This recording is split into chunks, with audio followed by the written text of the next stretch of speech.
इथं एका वाटीमध्ये मी दही घेतलेलं आहे. साधारण छोटीशी अर्धी वाटी दही आहे. यामध्ये पाणी घालून याचं ताक बनवून घ्यायचं आहे.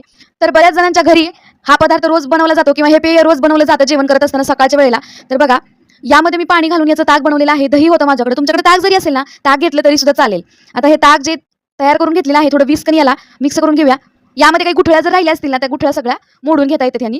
तर बघा, सगळ्या गुठळ्या आपण व्यवस्थित मोडून घ्यायच्या आहेत यानं. आता यामध्ये घालायचं आहे पाणी. आता दही ताक जितकं आंबट आहे तितकं तुम्ही पाण्याचा वापर करू शकता.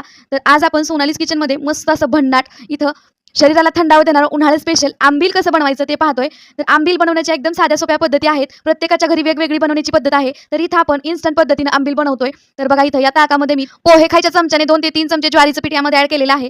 तर आज आपण आंबील बनवतोय. आंबीलसाठी आपण ज्वारीचं पीठ कमीत कमी वापरतोय, कारण जितकं तुम्ही जास्त ज्वारीचं पीठ वापराल ना, तितकं आंबील घट्ट होतं. त्यामुळे इथं मी 2 ते 3 चमचेच ज्वारीचं पीठ वापरलेलं आहे. तर आपण या ताकामध्ये सगळं पीठ व्यवस्थित मिक्स करून घेतलेलं आहे आणि आता यामध्ये घातलं चवीपुरतं मीठ. तर बघा, आपल्यापैकी बऱ्याच जणांच्या घरी रोज हे असं आंबील बनवलं जातं. उन्हाळ्यामध्ये, खास करून उन्हाळ्यामध्ये शरीराला थंडावा जर पाहिजे असेल ना, तर खास करून अशा पद्धतीने आंबील नक्की करून प्या. तर यामध्ये मी थोडंसं पाणी ओतलेलं आहे, कारण मला आंबील जे आहे ते 3 ते 4 माणसासाठी बनवायचं आहे आणि ते आंबील मी एकदम पातळ असं बनवणार आहे. तेल. तर बघा, ही आंबील बनवण्याची थोडीशी वेगळी पद्धत आहे. तर बरेच जण इथं तेल न वापरता सुद्धा आंबील बनवतात. ती सुद्धा पद्धत मी तुमच्यासोबत शेअर करेन लवकरच. तर बघा, इथं थोडंसं तेल घातलं, त्यामध्ये थोडंसं ठेचून घेतलेलं लसूण घातलेलं आहे.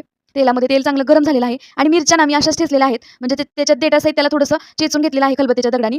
आणि बघा, तेलामध्ये घातलेलं आहे. 2च मिरच्या घेतलेल्या आहेत. आंबील जर जास्त तिखट नको असेल ना, तर मिरची 2च वापरायची आहे, कारण मिरचीचा स्वाद ना या आंबीलमध्ये उतरला ना, तर आंबील प्यायला इतकं भन्नाट लागतं. आणि आता हे पीठ मिक्स करून घेतलेलं ताक जे आहे ते आपण पातेल्यामध्ये ओतलं. तर बघा, आता हे पातेल्यामध्ये ओतलेलं ताक जे आहे त्यामध्ये अजून थोडंसं पाणी घालणार आहे, कारण इथं मला शिजेल तसं आंबील घट्ट होऊ लागलेलं आहे. त्यामुळे मी यामध्ये आणखी पाणी घातलेलं आहे. आता याला एक 5 मिनिटं व्यवस्थित असं शिजवून घ्यायचं आहे. याला हलवत राहायचं आहे, कारण याला असंच ठेवून गेलात ना, तर हे उतू येऊ शकतं. त्यामुळे याला थोडं कंटिन्यू हलवत राहायचं आहे. तर अगदी 5 मिनिट लागतात याला शिजण्यासाठी, जास्त वेळ लागत नाही. जसं-जसं हे आंबील शिजेल ना, तसं-तसं हे घट्ट होत जातं. याला हलकासा घट्टपणा येतो. तर बघा, बरेच जण काय करतात, मी इथं तेलाची फोडणी दिलेली आहे, पण बिना तेलाच्या फोडणीचं सुद्धा आंबील भारी लागतं. तर हिरवी मिरची याच्यासाठी टाकलेली आहे. हिरवी मिरचीची टेस्ट ना आपल्या आंबीलमध्ये खूप भारी लागते. तुम्ही नंतर काढून टाकली तरी सुद्धा चालेल हिरवी मिरची, पण त्याचा स्वाद उतरला ना भारी लागते. आणि लसूण मात्र तुम्ही आवर्जून टाका. लसूण खात नसाल तर स्किप करा. तर मी इथं थोडीशी कोथिंबीरीची पावडर वापरलेली आहे बघा. तर आंबील आपलं शिजलेलं आहे. मी गॅस बंद करते आता. मस्त असं आंबील तयार झालेलं आहे बघा. तर अगदी 5 मिनिटामध्ये होतं.